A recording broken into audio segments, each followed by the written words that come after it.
کریں گے پاکستان اور کئی ممالک سے بڑے شہر کراچی کی، جس کے مسائل حل ہونے کا نام ہی نہیں لے رہے۔ کئی دہائیوں سے کراچی شہر کئی طرح کے مسائل کا شکار ہے، کبھی موبائل سنیچنگ، کبھی چوری، تو کبھی شہریوں کی ہلاکت کے واقعات سامنے آتے ہیں ٹینکرز اور ڈمپرز مافیا کی وجہ سے، تو کبھی حکومتی غفلت کی وجہ سے معصوم بچے لقمہ اجل بن جاتے ہیں مین ہولز کے ڈھکن نہ ہونے کی وجہ سے۔ میں بات کروں گی میئر کراچی کی پریس کانفرنس کے حوالے سے، جو کہ ایک مرتبہ پھر اسی طرح کے واقعے پر 3 سالہ ننھے معصوم ابراہیم کے مین ہول میں گرنے کی وجہ سے اس واقعے پر کی جاتی ہے۔ سرچ آپریشن کو تیز کرنے کی ہدایات دینے کی بجائے توجیہات پیش کرتے ہیں کہ ڈپارٹمنٹل سٹور کے سامنے مین ہول کیسے ہو سکتا ہے۔ ڈپارٹمنٹل سٹور کے بالکل سامنے یہ کور نہیں تھا، اس کی کوئی کمپلین ان کے پاس نہیں تھی، لیکن میں بریو ذمہ ان کو نہیں کرتا، لیکن میں نے یہ ضرور اپنی ٹیم کو ڈی سی صاحب کو ٹاسک دی ہے کہ اس کا سی سی ٹی وی فوٹیج نکالیں اور چیک کریں کہ کتنے دن سے یہ کور ایکسپوز تھا، بیکاز یہ ہو نہیں سکتا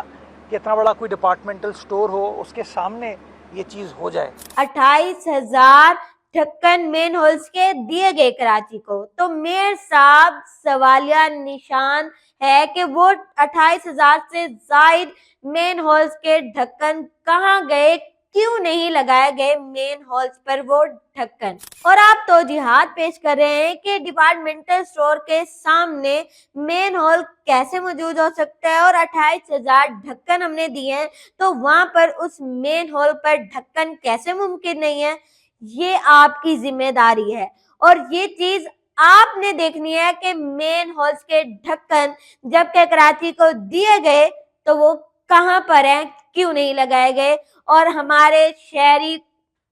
ہمارے کراچی شہر کے معصوم بچے لقمہ اجل کیوں بن جاتے ہیں گٹر کے مین ہولز کے ڈھکن نہ ہونے کی وجہ سے۔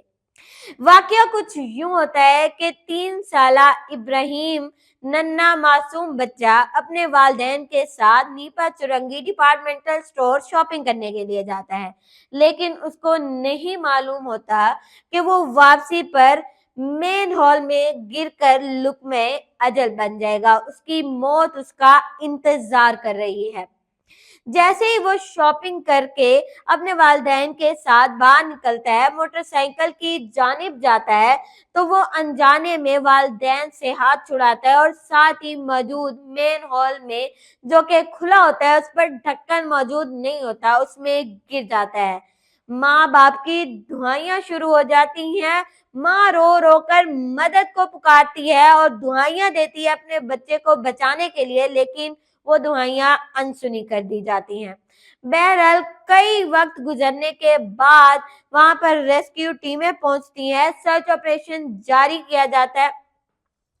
سرچ آپریشن شروع کیا جاتا ہے، لیکن وہاں پر سیوریج لائن تنگ ہونے کی وجہ سے کافی مشکلات کا سامنا کرنا پڑتا ہے، تو فیصلہ کیا جاتا ہے یہاں پر کھدائی کی جائے، جس کے لیے ہیوی مشینری درکار ہوتی ہے۔ اور یہاں پہ سب سے بڑا سوال، وہ مشینری حکومت یا انتظامیہ کی جانب سے نہیں دی جاتی، بلکہ اس ننھے معصوم بچے کے والدین پرائیویٹ پیسے دے کر اس کا انتظام کرتے ہیں تاکہ اپنے بچے کی جان بچا سکے، یا ایٹ لیسٹ اگر وہ لقمہ اجل بن گیا ہے تو اس کی لاش نکالی جا سکے۔